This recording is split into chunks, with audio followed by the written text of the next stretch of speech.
Hi, it's Matt Dolby. This is Santiago's Dead Waspcast, episode 6. This is the second of 3 parts from one recording session that I did, where it was myself and Adrian Slatcher talking. Now, in the last programme, in Santiago's Dead Wasp 5, we left off in the middle of talking about Gulliver's Travels, so we'll pick up with that again, and you'll have approximately 40 minutes of further discussion before we leave it, and then in a couple of weeks you'll have part 3 of this group of recordings, but episode 7 of the Waspcast. So let's see you on the other side. It always interests me that Yahoo took its name from the humans in Gulliver's Travels. Yes. No one can pronounce humans, which are the horses, weren't they? Yeah. Yeah. I really like Gulliver's Travels, and one of the things we looked at when I studied it at uni was the ending. Yeah. Which always gets bungled. They did the American adaptation about 20 years ago. The guy out of Cheers, was it? Yeah. and they completely messed up the ending because it was all about him reuniting. The whole framework was kind of this court case, and the end of it was him getting reconciled with his family. That doesn't happen in the book. He's gone mad. He can't live with humans anymore. Yeah, He's living with the horses. Yeah, exactly. This character is completely lost his mind. Well, or he hasn't, because he's seen how awful humans are. Yeah. And how gentle and great the horses are. Yeah. And he can no longer... Yeah. And it's almost like a coming... In the first story, with the land, where he moves from the Lilliput to the land of the giants. Yeah. It's even, it's kind of, you can see the good in both sides, really. Yeah. And the bad in both sides. And he's like, well, I can't live here because I'm too tall, and I can't live there because I'm too small. And even if those people live together, it's a metaphor, isn't it? Yeah. But by the time you get to the horses, it's like, I'm amongst my own people here. And then he finds he's not, because how can you live with these horrible human beings? Yeah.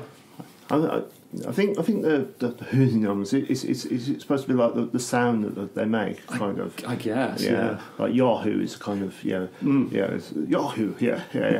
So, hoonums. Yeah, I mean, I like Swift generally. I think growing up, he was he's probably one of my first true loves, really. Yeah, and it's odd how Gulliver's Travels got sort of filleted and turned into like a children's story. I can kind of see why it happened, but it sort of so misses much of what he was doing. Well, they usually just ignore the later bits of the book, don't they? So, oh, yeah. Well, your scientists on their floating island distilling sunlight out of cucumbers. Yeah. They're missing. And also, I think you have to see this in the context of other fantastical tales. So that... there was a sense. You see it with Robinson Crusoe. Robinson Crusoe is written as a true story. Moll Flanders is written as a true story. Yes. They're written... Daniel Defoe was a journalist, so Journal of Plague Year is written... it's supposed to be journalism, but it's mostly made up. Yeah. But I think in that context, this idea of... we have now... like you have... there's a Guardian story the other week. I wish I'd remembered the title, but it was so much like a News Thump Daily Mash article that I was... I thought, this is beyond parody, really. And they knew what they were doing, I think. They knew they'd given it a title that was like a Daily Mash story. And But you kind of go, well, those parody sites, and in America you get a lot of these parody sites which are not funny. They are just fake stories. Yeah. And I'm like, what's the point of that, really? But, you know, this is an 18th century thing. Yeah. Yeah, it's... to point, I mean, sort of particularly with epistolary novels where other writers then start taking the piss out of it. So you get... You get things like Shyamala, which has someone sort of writing as someone else is knocking the door down and writing in improbable situations. Well, even Northanger Abbey, you know, like she oh yeah, that, you know, Austen wrote that because she was fed up of everyone reading the Castle of Otranto or whatever. Oh it was, yeah, I love that book. yeah, and yeah, there's an interesting. There's an interesting chapter about this, in that book, which is apparently about the slave trade. Right. Yeah, and Jane Austen kind of being critical about how the man, I can't remember his name now, earns his money. Right. Yeah, because Austen sometimes criticised for not being political. Yeah. I'm like, have you read the books? You know, I'll have to go back. I mean, I've not read a great deal of Austen, simply because she was one of those writers, because I was quite a precocious reader, and she was someone I was told I should read.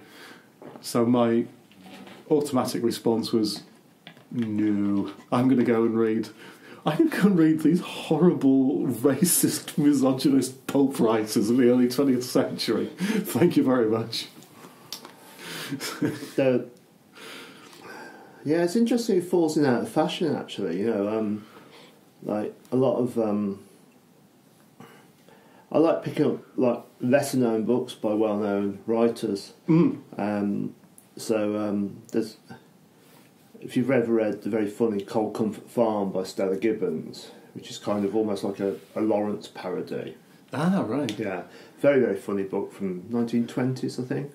And basically, this city girl goes to live in the countryside on Cold Comfort Farm, and it's the phrase "there's something dangerous in the woodpile" that comes from that book. Right. The people she stays with are like a dark, twisted family out of central casting. Yeah. And it's very funny. And then I noticed she's wrote about 30 novels. You know, right. She was writing right up to 70s or whatever. And actually, that's the only one you remember. There's a kind of return to Cold Comfort Farm stuff, and you think, I should probably pick up one or two of those other novels. But it's funny how and people like a lot of those early 20th century writers who are maybe the more populist writers, people like Haggard and H.G. Wells and people like that. They're so well known for one or two books. Oh yeah, and yet they wrote loads. Oh yeah, I've read masses of Haggard. I read masses of Wells. I read masses of Edgar Rice Burroughs. They wrote a book about every 6 months or something. Yeah. W.H. Johns, obviously his big ones. And all of these, well, Wells less so, but most of these are absolutely reprehensible. I've read lots of Ian Fleming. I read almost all of the James Bond, including The Spy Who Loved Me.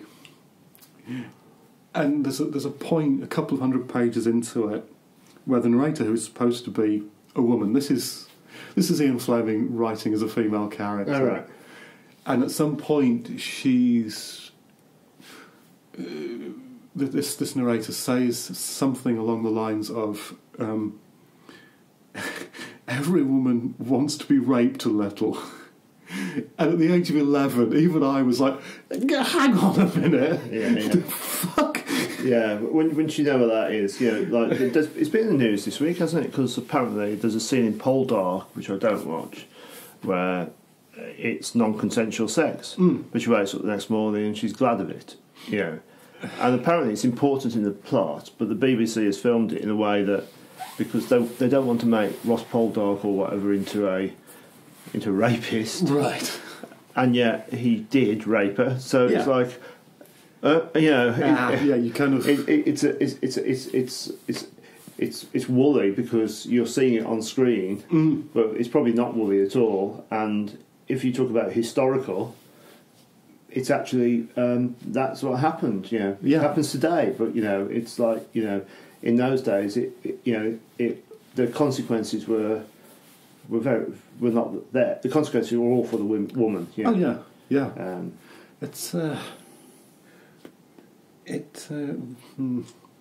But yeah, the other famous one in film is in Straw Dogs, isn't it? When the sort of rape scene there, and then it's filmed like a kind of porn scene where Suzanne George is enjoying it basically. And it's a massive misstep. But if you look at the context of films of the time, the main thing was about showing things that you couldn't show. Yeah. Although it's and it's a film about violence, as well. Yeah, I suppose the question is how you should, whether you show, how you show. The kind of one that I often think of is the film of Streetcar Named Desire, where the rape is missing from the film, and there's this obvious rupture. There's this obvious thing that's missing and isn't there. Yeah. And it's really apparent, and it sort of adds to the kind of atmosphere of the film. Yeah.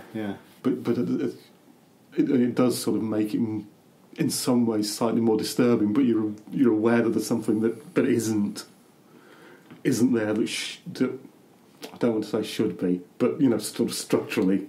I think that's a really interesting thing, isn't it? Because on film, particularly more than even theatre, you can show stuff, or you have to show stuff. And I know the camera used to move away and stuff like that, but the visualisation of something, as opposed to the writing of it in a book, will tend to have a different. There's no moral ambivalence about something you see. It's like watching a foul in a football match after the game and seeing, slowing it down, seeing it from different angles. Oh yeah, that was a foul, or that wasn't a foul. But at the time, which I suppose you're reading a book, it's almost like real time. It's kind of seen as being something that's happened to this person. That's very, very bad. I'm sure there's probably a PhD somewhere on non-consensual sex in the Victorian novel or something like that. I'm sure there's probably some stuff.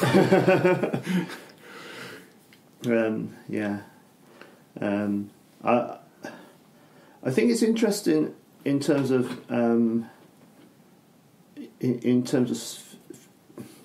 fictional storytelling. So many books in the past could get away with a piece of sexual violence, or if it was consensual sex, it would be sex out of marriage or someone getting pregnant, and that thing in itself becomes the catalyst for so much of the book. Yeah. So Leonard Bast having sex in Howard's End with the one of the Strether girls, Helena Bonham Carter in the film, I think it was. Is essentially the start of his demise. That leads to his as a working class person, he's done a bad thing. It's seen as in some ways, and I think there's so many things in books which are like that that are, as time moves on, you couldn't replicate that in a book. There's an interesting bit in the Leonard Bast character in Zadie Smith's On Beauty, which is set in America, is a black performance poet. So because it's kind of set in black college, black professor's household, middle class, black American family. they have a kind of black performance poet from the wrong side of the tracks who's there as a, the Leonard Bass character, if you like, as this kind of working class person who's a little bit exotic, who comes into their world and they fade a little bit. But whereas in Howard's End, it's absolutely critical bastards to the whole story, you get the feeling in On Beauty, as soon as he's come in for this purpose, he just gets left out or forgotten, because actually the critical tension in that novel is not about that. It's about the middle class people in the novel, and of course middle class people never have precarity in the way that the precarity is such that it takes them down a level. They might have to sell their house, or they might have to get into a job. But the precarity in Howard's End for Leonard Bast is he dies. So I think that idea of precarity is often critical to novels and to the stories and the dynamic between characters, but it has to work within the context of the times. I think, certainly in contemporary commentary that I've seen, particularly of sort of mainstream products and particularly film, I think quite often the problem arises because of the way rape is used. It kind of doesn't particularly seem to grow out of the story. It's there simply because it's a bad thing that a character can do.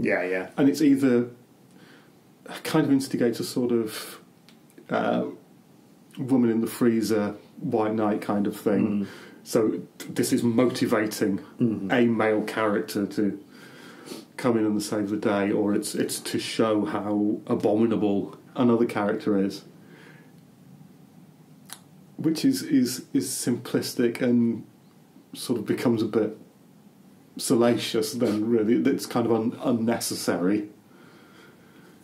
It's tempting when you write a novel or a short story, more in short stories really, to kill off characters, right? Because they're only there for the short story, and so I think the rate of death in short stories is probably higher than in an episode of Inspector Morse, So you get a short story collection, and sometimes loads of the stories involve a death of some sort or other, and it's kind of.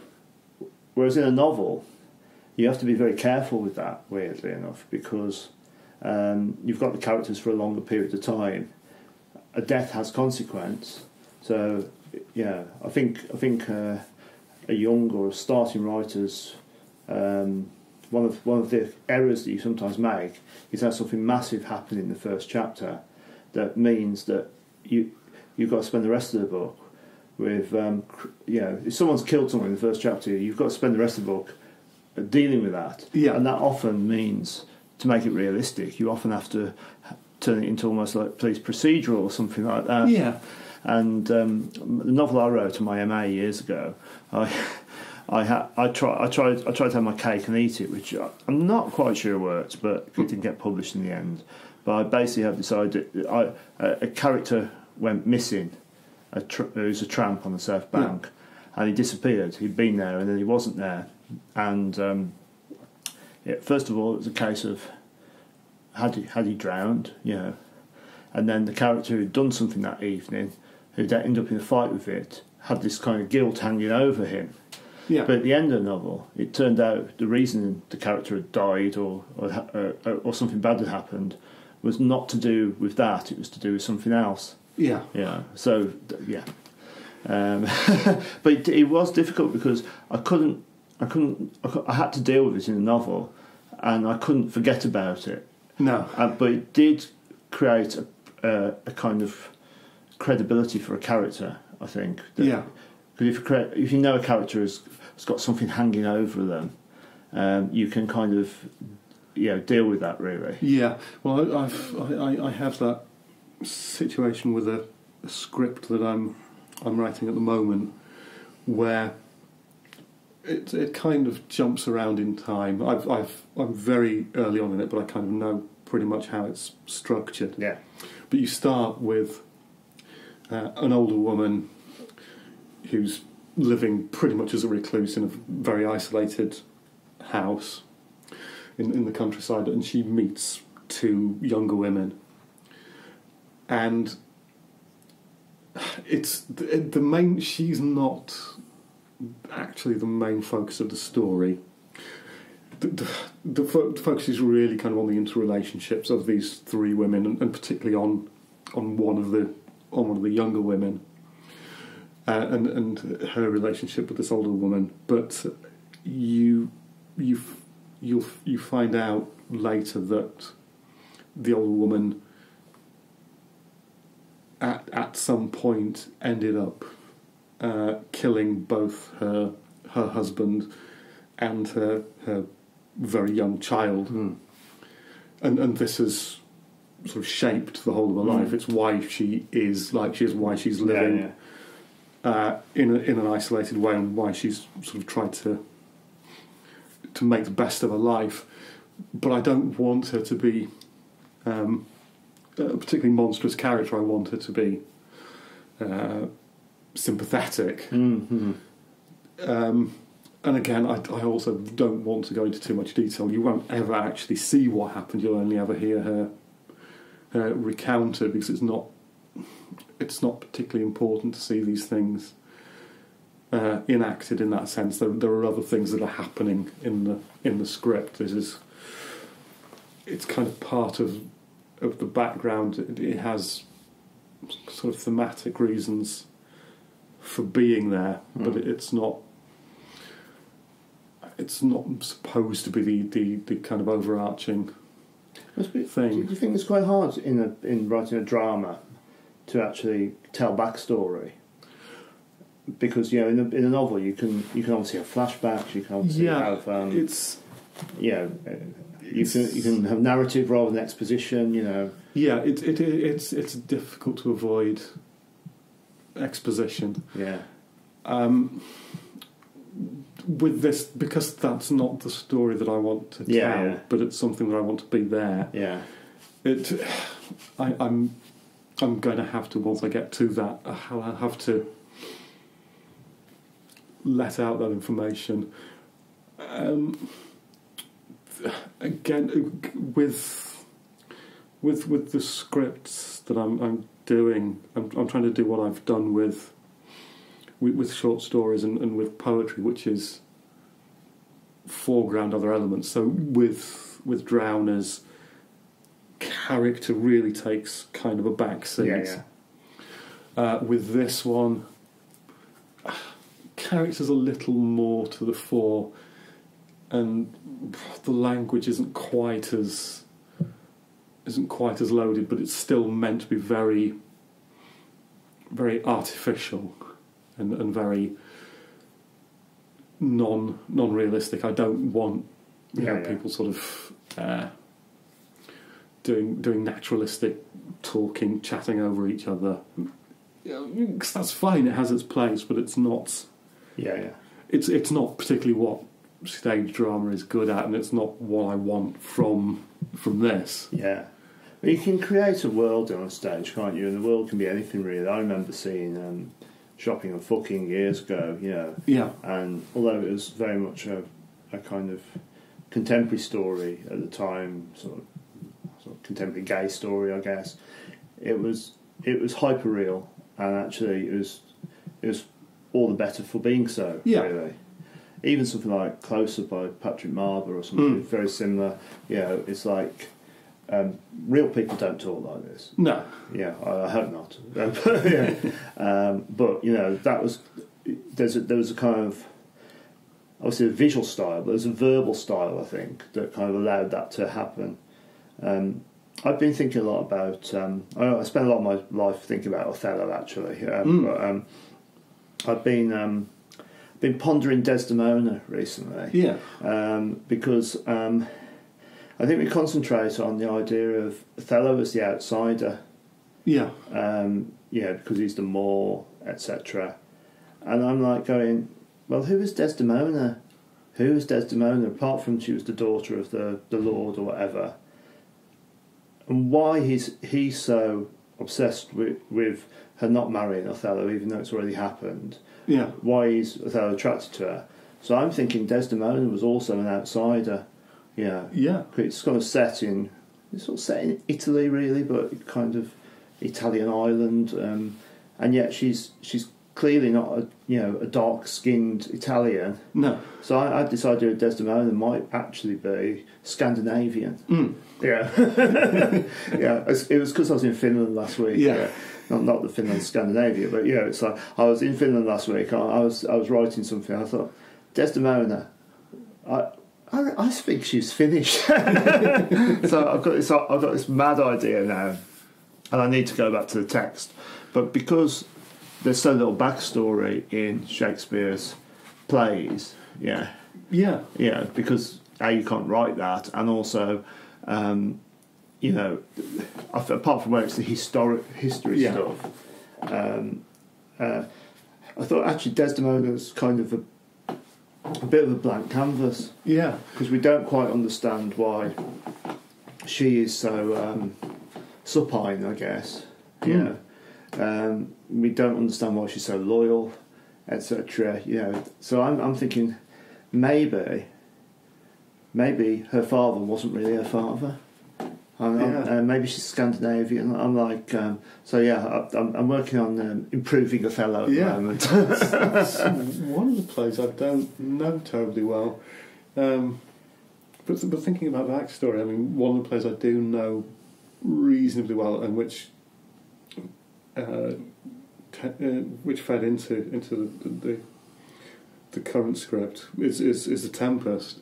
Oh yeah. And that has quite a bit of backstory. You've got quite a bit of people and Prospero talking about Prospero's situation. You also have, I mean, Shakespeare's female characters can be a bit shaky, and Miranda is a bit bland. You have really two female characters in there. You have Miranda and you have Sycorax, and Sycorax doesn't ever appear.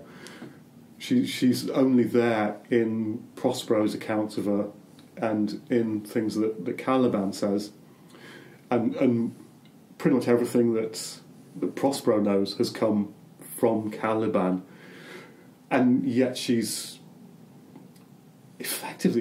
much more. I mean, she doesn't have any lines, so she doesn't have sort of great lines that Miranda does, but she seems like a more vibrant character at the end of the play, because you've kind of heard about these foul things that she reportedly did to Caliban, and it kind of adds into the layers of complexity in that play about colonialism. Well, maybe Tempest as well is a little bit, because it's one of his later plays, isn't it? Yeah. And it in many ways, it might be trying to address that issue of how do you do backstory, if you like. Yeah. Because this is a kind of end-of-life play. Yeah. It's about exile. It's about, as you say, colonialism. It's kind of saying, what happens when you're... Well, you could almost imagine the island in The Tempest as being... as purgatory or whatever, in that kind of medieval sense. And it's like at that point in purgatory is when it plays out whether you're going to go to heaven or hell, depending on how your life has panned out, if you like. And so there's a kind of, I suppose, Judeo-Christian element to that, but also with a massive pagan covering, really. And it is a play that's very open to interpretation. I mean, Well, I saw it at Pick Postlethwaite at the Royal Exchange. It was the first time I'd seen it, actually, and friends saw it early in the run, and he was very... apparently he was very demonstrative, moved his arms around a lot early in the run. Yeah. And then she saw it again with me at the end of the run, and he hardly moved. he just moves his eyes. The Royal Exchange, it's very exposed anyhow. Yeah. And so he did more with less, which was apparently, and that changed during the run, which was quite interesting. Yeah. Yeah, that is. I think I first knew it through the German adaptation, which takes some liberties with the text, which is it's fine by me. Yeah. Well, I think the idea, the weird thing about the idea of text being kind of, the film's been very obliging about them. It's quite a recent thing, and it seems to be about like properties like the Harry Potter movies, because the fans of Harry Potter are so up in arms if anyone dares change the story they love. And yet, historically, books have just been ripped apart and changed and characters merged. Even a really great movie like LA Confidential, I'd recently read the book when I saw the film, and it confused the hell out of me because they merged two characters. Yeah. And it made sense. And when I watched LA Confidential years later, it made even more sense. Because I wasn't... But the characters in the film become the real characters, whereas the character in the book with this extra character becomes more complicated. Yeah, I mean, it's already quite a complicated film. I can see why you would already want to simplify and merge things. It's it's. I think that taking liberties thing sort of spins me back to things like. The Gulliver's Travels, and I was going to ask if you had any idea about sort of how it was written, whether it was kind of conceived as a whole or written in sections, because I don't remember that. Yeah, I think it's before periodical publication, because 18th century. Well, the reason I ask is that I know that some things that are kind of proto-novels or pre-novels, things like Don Quixote, Gargantua and Pantagruel, and a German thing, the Adventurous Simplicissimus. You'd have quite a short novel that came out initially, or part of a novel, and then you'd get other writers that would pile in, and they would do their version of this. So then the original author had to sort of come along and reassert their authorship by writing further episodes. That's a good point, actually. I don't know that one, actually. I know that there's very much a history of the, I suppose, the picaresque, I guess. And I also thought it was very interesting that Rasselas, which was Samuel Johnson's novel, came out the same year as Candide. And they're almost identical. But they hadn't read each other. No. But they're coming out of the same philosophical discourse, which obviously Voltaire was writing, but Johnson would have been also kind of doing an English version of it, really. Yeah. And the picaresque as a common way of telling a story then was go back to Canterbury Tales or whatever. It was, both of those books owe something to that. Don Quixote, obviously, so nothing new in it really. But I think there is something interesting about the idea of maybe the pressures of the market, the idea of bootlegs, and the fact that if you look at Victor Hugo or Daniel Defoe, they wrote ridiculous amounts of books. And it was because if they didn't write them, fake books would come out. So nature abhors a vacuum, but so does the market. There's a great story about Gilbert and Sullivan. I think it might have been Pirates of Penzance, but basically they were going over to America, and in those days you had to go by ship for the American premiere of Pirates of Penzance. And bear in mind, at that point, I think Gilbert and Sullivan were like even more fated in New York. It's the sort of New York that Edith Wharton talks about in Age of Innocence, where it's more British than Britain, really. And so they'd sent ahead the first act of Pirates of Penzance, but they didn't send the second act. They actually wrote it on the ship, and part of the reason was because there was a tendency to have things bootlegged, and like a fake version would come out, before they could get there, and obviously they made their money from the theatre shows, And so it was a very interesting story about kind of copywriting and light operetta. Yeah, and intellectual property.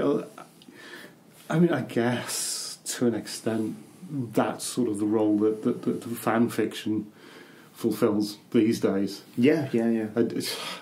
And obviously the biggest contemporary example of that would be 50 Shades of Grey starting life as Twilight fan fiction. Yeah, which I find very bizarre because not knowing the source material and not knowing the end material. No.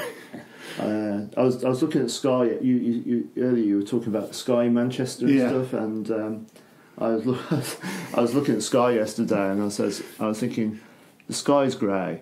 It makes the buildings look grey. The roads are grey. Manchester is 50 Shades of Grey. Maybe that's what the book's about. Perhaps not. But then again, sort of linking strands. Ironically, this property starting as fan fiction, becoming a kind of series of novels in itself and a big phenomenon, now being adapted into films. Apparently, one of the points of contention during the first film was Sam Taylor wanting to change some of the dialogue, and what's in it, E.L. the author, sort of putting a foot down over. All right, yeah. Over, you're not going to mess with this dialogue, which there's a couple of layers of irony there. Well, what was it was famously said to George Lucas? Was it Harrison Ford said it to George Lucas? You might be able to write this shit, George, but I'm not sure I can perform it. Yeah. It's interesting. I watched the first Star Wars film a few years again. I realised I'd not ever seen it on big screen, so I watched the widescreen one on my telly at home, and I realised there's no words in the first 45 minutes. No. And which is very effective. Yeah, very visually effective as a story. But going back to the sky, I was in Finland last week, and I've always liked and agreed with the idea. Auden said, I think, that the North is one country, and you do see it when you go to those northern places. That I've been to Iceland, I've been to Finland a lot of times, been to Norway, been to the north of Scotland on that east coast, and when the clouds clear, it is this blue sky that you just do not see elsewhere. And it's remarkable, and. So Thursday before last, I was just sat there on the bench, and the sky had cleared. On my last day before I was just catching the flight back, and you're looking up at this absolutely beautiful colour of blue, and it just really calms me in some ways. It's probably I would say Helsinki is my favourite place in Europe, and. It's mostly because of that sky, and Tampere is just north of there, and I find how is it that I feel such an affinity to just this patch of uninterrupted blue sky, and why does it mean something to me? I know you've been watching a lot of Jarman recently, and blue obviously was his. Oh yeah. I read a really interesting article earlier in the year which said that blue is in most languages. Is the last colour to get a name. Yeah. So we name white and black and red and yellow and green and stuff. But for many years, blue is seen as indistinct from grey, green, white, and then at some point, and it's about because I suppose it appears less in nature, doesn't it? I think. We see blue sky and we see blue sea, but we don't know it's blue until. I don't know scientifically anything about blue. I mean, the one that interests me is that orange and brown are basically the same kind of wavelength. Oh, that's very interesting, because there was this guy who was the world's first cyborg at this conference in, what's his name? I think it's Neil somebody. He's actually had an implant in his head because he's totally colourblind. Yeah. And so he sees colours as on the musical spectrum. So he gets when he sees colour, he experiences them as sound, and he's got an implant into the back of his head. So he was giving this presentation, and he was saying there's no black and white in terms of people. They're all orange. Right. Yeah, they're all different. The Yeah. way he hears. Yeah, so he sees the world in monochrome, black and white. So he's created a way that he can experience it in a different way. Yeah. Yeah. So saturation of colour becomes saturation of sound. It's just quite insane, really, as a concept. But and he literally has got an implant in his head, like an antennae. Yeah. Yeah. The world's first cyborg. There's something like Neil Harmison, something like that. Yeah. And we'll leave Santiago's Dead Waspcast there for the time being. In a couple of weeks, we'll pick it up again. Having talked about Neil Harbison, which is the artist's name, we'll then go back to Derek Jarman and carry it on from there. It's another programme of about 40 minutes.